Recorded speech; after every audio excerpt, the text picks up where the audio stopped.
Bonjour tout le monde. Donc, je suis assise à l'intérieur parce que c'était vraiment trop venteux à l'extérieur. Voici les discussions Wampuma de voix numéro 3. Aujourd'hui, j'ai une invitation spéciale pour les gens qui vont regarder cette diffusion en direct.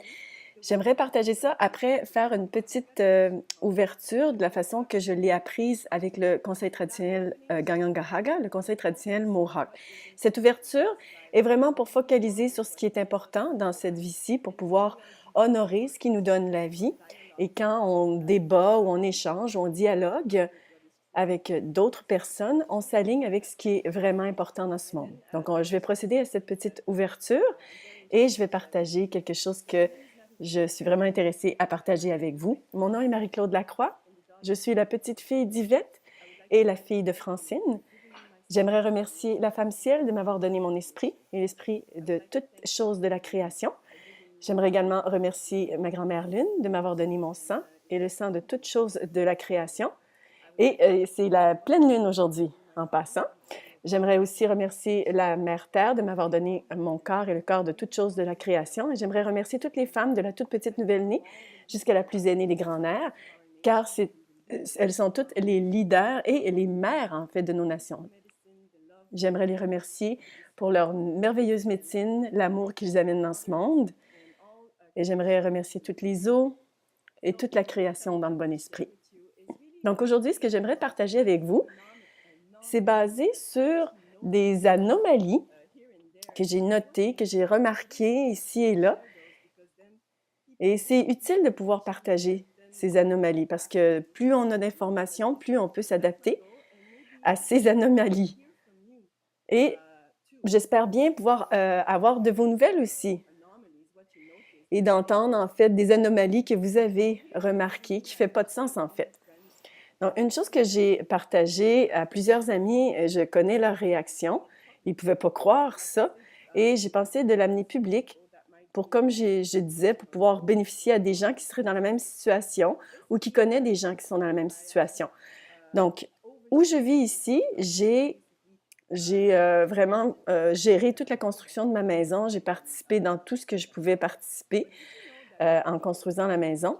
Mais saviez-vous que légalement, vous ne pouvez pas avoir vos amis vous aider à construire votre maison? Donc, légalement, on vous permet d'avoir votre mère, votre père, vos frères ou vos sœurs. C'est tout. Donc, imaginez que vous vous êtes fait élever par votre oncle pendant 20 ans et il veut venir vous aider à construire votre maison, c'est pas permis. Votre meilleur ami, pas permis. Donc, ça, ce que ça vous dit, moi, j'étais en choc quand j'ai su ça, parce que c'est... Qu'est-ce qui est plus humain que d'aider un ami ou des gens de la famille pour aider à construire leur maison? C'est pas légal maintenant. Et je voulais partager cette information-là parce que quelque chose pourrait émerger de ça. Et comme je dis, en partageant de l'information, on peut se donner plus de pouvoir. Et vous pouvez peut-être partager dans les commentaires et partager des anomalies que vous avez expérimentées. Mais de la manière que je le comprends, imaginez, il y a 200 ans, pour s'assurer. C'est sûr qu'une communauté qui voyait une famille qui perdait sa maison, par exemple dans un incendie, toute la communauté va se mobiliser et reconstruire la maison. Ils vont comprendre que c'est une tragédie pour cette famille. Ils ne voulaient pas que cette famille fasse face à ça seule. Et la communauté tout entière allait venir bâtir la maison et c'était terminé. Aujourd'hui, on ne vous permet pas de faire ça. Vous ne pouvez pas vous entraider. Ça doit maintenant être des entrepreneurs qui paient beaucoup d'argent au gouvernement pour avoir le permis de construire des maisons. Ça vous enlève la liberté, comme je dis, de légalement construire votre maison avec vos amis. Ça ne fait aucun sens. Et quand est-ce qu'on pourrait savoir à propos de cette loi? Bien, vous allez le faire quand vous allez savoir quand vous allez construire votre maison. Moi, je n'ai pas eu cette idée-là de vérifier, bon, bien, je vais aller voir si est-ce que je peux avoir mes amis m'aider ici. C'est ridicule, parce qu'ils assument que vous êtes supposé de savoir toutes ces lois. Donc, à n'importe quelle seconde, vous pouvez recevoir une amende sans savoir quoi que ce soit, parce qu'on ne peut pas tout savoir par cœur. Comment je pourrais savoir que je ne pouvais pas avoir mes meilleurs amis m'aider ici? C'est la même chose que j'ai parlé à la dernière discussion Wampoma de Voix, la numéro 2. C'est une contravention que j'ai reçue à Châteauguay, tout près de Montréal, tout près de Ganawagé. J'étais à l'extérieur de où j'habite. Il n'y a aucun signe qui disait que je ne pouvais pas stationner, mais ils ont une loi à Châteauguay qui dit que tu n'as pas le droit de te stationner la nuit. Les conditions étaient terribles, pas d'électricité. Ils ont reçu 13 mm de pluie verglaçante et j'ai stationné ma voiture pour ma propre sécurité. Ils m'ont donné une contravention sous ces conditions-là et la réponse de la juge était dans la même direction. Quand je disais, ben, construire votre maison, qui peut vous aider? La même réponse. La juge a dit exactement ceci. Je n'ai pas fait assez d'efforts pour m'assurer que je pouvais effectivement me stationner sur cette rue-là. Une autre chose que j'ai remarqué, quand vous avez une maison, moi, je vis près d'une rivière, donc je veux m'assurer de bien faire des choses, d'être respectueux, de ne rien endommager.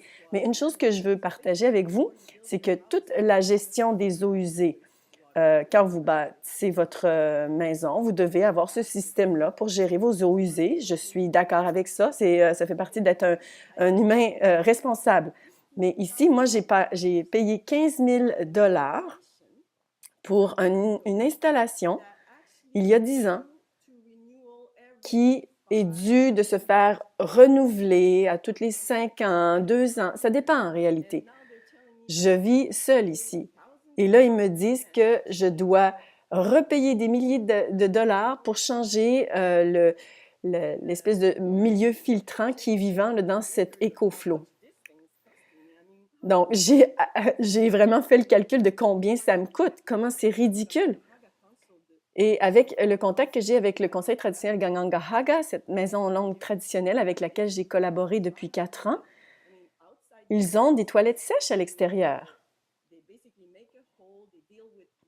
C'est un trou et ils gèrent ça avec un mélange de cendres, etc. Puis, ça se fait absorber et filtrer à travers le sol, comme une toilette sèche.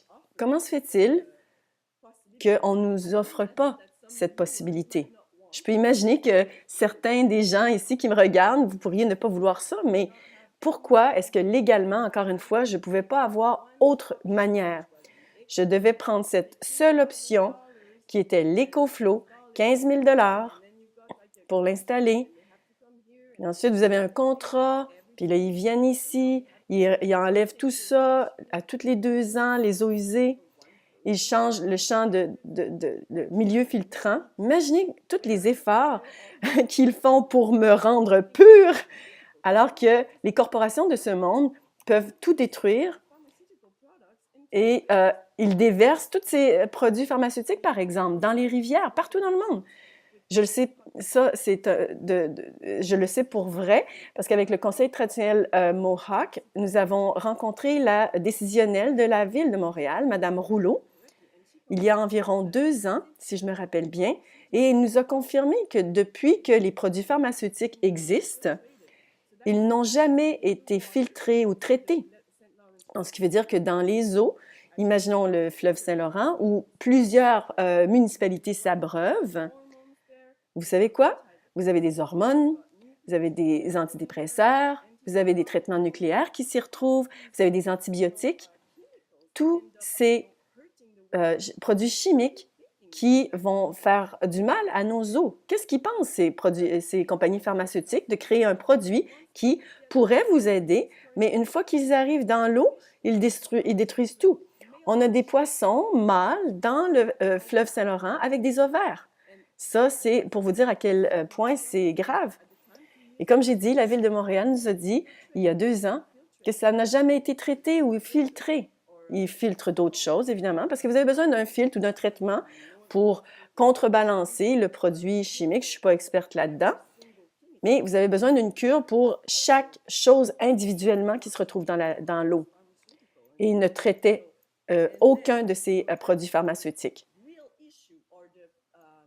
Et là, voici le vrai enjeu. Et les compagnies pétrolières, ils détruisent les rivières. Et ils vous chargent, vous, combien le gaz de ces jours-ci. Et vous, en tant que propriétaire d'une petite propriété à la campagne, on vous charge 15 000 $ pour un système qui dure 10 ans, puis ensuite, vous devez payer encore 3 000 $ à tous les 2 ans. C'est absolument ridicule. Donc ça, c'est une autre des anomalies que je voulais partager avec vous. Si vous avez d'autres anomalies que vous aimeriez partager, vous pouvez, comme je vous disais, l'écrire dans les commentaires et commençons à partager ces informations. Puis vraiment une curiosité de ma part, parce que ça fait partie de la pression qu'on ressent tout le monde, d'avoir tellement de pression sur une maison individuelle et aucune pression pour les corporations de ce monde qui peuvent faire ce qu'ils veulent, détruire tout ce qu'ils veulent. Ils ont des milliards de dollars de profit et ils n'ont jamais à corriger quoi que ce soit. Et pour terminer, en disant que la colonisation imminente de la Lune, qui est tout à fait réelle, la Maison Longue a suivi ça depuis l'année 2009, imaginez. Ça fait presque déjà 10 ans de dédication pour s'opposer à ça. Regardez Elon Musk, SpaceX, Jeff Bezos de Amazon et tous les milliardaires comme Richard Branson, Virgin Atlantic, maintenant Virgin Galactic. Regardez ça. Ces milliardaires veulent coloniser la Lune, Mars, ils veulent coloniser l'espace. Vous savez quoi? L'économie ici, de la façon que je l'explique, moi, maintenant sur la Terre, sur notre mère Terre, essayer de trouver des ressources. Tout a été détruit et exploité. Donc maintenant, ils doivent inventer une autre manière de coloniser ou inventer que vous avez maintenant besoin d'aller sur la Lune. Si vous aimez vraiment votre épouse, vous allez l'amener sur la Lune. Donc toute cette folie. Et ça s'est déroulé depuis plusieurs années. Vérifiez également Google Lunar Express, 5 compagnies privées qui disent que le moteur de leur économie de leur pays va être la colonisation de la Lune. Vous devez vraiment regarder ça. La position du Conseil traditionnel Kanyen'kehá:ka, c'est que les Nations unies doivent reconnaître la Lune en tant que site du patrimoine mondial. Réfléchissez juste aux marées. Vous n'avez pas besoin de connaître tout sur la Lune. Je ne suis pas scientifique personnellement non plus, mais je sais que la Lune régule nos marées. Et juste ça, je veux aucunement que personne touche à la Lune. Parce qu'on parle de quelque chose qui implique toute la vie, en fait, qui dépend de la Lune. Vous devriez vraiment vous informer. Votre argent que vous donnez à travers les taxes vont pour cette colonisation de la Lune, parce que quand les milliardaires parlent publiquement de coloniser la Lune, Mars et l'espace, c'est que c'est déjà sur la bourse et vous êtes en train de payer pour ça, à travers vos assurances. C'est de la manière que ça fonctionne. Vous n'allez pas avoir un milliardaire qui va parler de ces plans-là s'ils n'ont pas déjà tout ça de bien installé. On doit partager ces informations-là et j'ai hâte d'entendre ce que vous avez à dire. Et c'était donc l'épisode 3 du Wampum à 2 voix. Merci d'être là. Kiskanagawa, grande paix à vous.